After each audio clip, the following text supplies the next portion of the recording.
Shalom, selamat pagi saudara-saudari yang terkasih. Bacaan Alkitab pada hari ini terdapat pada Wahyu 5 ayat 11-14 dan dari Ibrani 3 ayat 1-6. Ayat Nats pagi hari ini terdapat pada 1 Raja-Raja 8 ayat 57. Kiranya Tuhan Allah kita menyertai kita seperti Ia menyertai nenek moyang kita dahulu. Janganlah Ia meninggalkan atau membuang kita.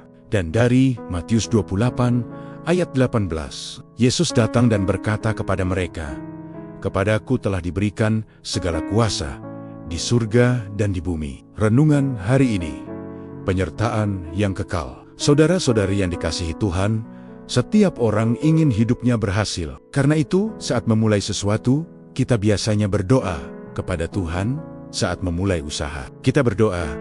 Saat membangun rumah, kita berdoa. Saat memulai pekerjaan, kita berdoa. Kita meminta Tuhan menyertai langkah kita. Namun seringkali, setelah semuanya berjalan baik, setelah doa dijawab, setelah keberhasilan datang, kita mulai lupa bahwa semua itu terjadi karena pertolongan Tuhan. Kita sibuk merayakan hasilnya, tetapi lupa bersyukur dengan sungguh kepada Tuhan. Firman Tuhan hari ini mengingatkan kita tentang Salomo. Setelah bait Allah selesai dibangun, Salomo tidak hanya bersuka cita karena bangunannya megah. Ia justru memohon satu hal yang paling penting. Tuhan, tetaplah menyertai kami. Salomo sadar, yang membuat umat Tuhan kuat bukanlah bangunan, kekayaan, atau kemampuan manusia. Yang paling penting adalah kehadiran Tuhan. Karena tanpa Tuhan, semua yang besar bisa runtuh. Semua yang kuat bisa lemah. Lalu Yesus berkata bahwa segala kuasa di surga dan di bumi ada di tangannya. Artinya, Tuhan adalah Tuhan yang penuh kuasa. Saat kita takut, Tuhan sanggup menolong. Saat kita lemah, Tuhan sanggup menguatkan. Saat jalan terasa tertutup, Tuhan sanggup membuka jalan. Saudara-saudari yang terkasih, kalau hari ini kita masih bisa berjalan, masih bisa bernapas, masih bisa melewati banyak hal, itu semua karena penyertaan Tuhan.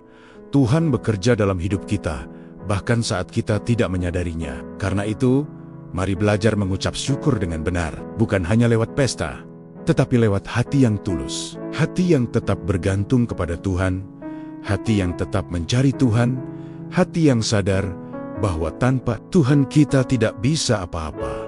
Hari ini, jangan hanya meminta berkat Tuhan, mintalah juga agar Tuhan tetap menyertai hidup kita, karena penyertaan Tuhan adalah berkat terbesar dalam hidup ini. Mari kita berdoa. Tuhan Yesus, terima kasih karena Engkau selalu menyertai hidup kami. Ajari kami untuk tidak melupakan-Mu saat hidup berjalan baik. Tolong kami tetap rendah hati dan selalu bergantung kepadamu. Pimpin langkah kami hari ini dan biarlah kuasa-Mu nyata. Di dalam nama Tuhan Yesus, kami berdoa. Amin. Bagikan juga renungan ini kepada sahabat, keluarga, dan orang-orang terkasih, agar mereka juga mendapatkan penguatan dan pengharapan dari firman Tuhan. Tuhan memberkati kita semua.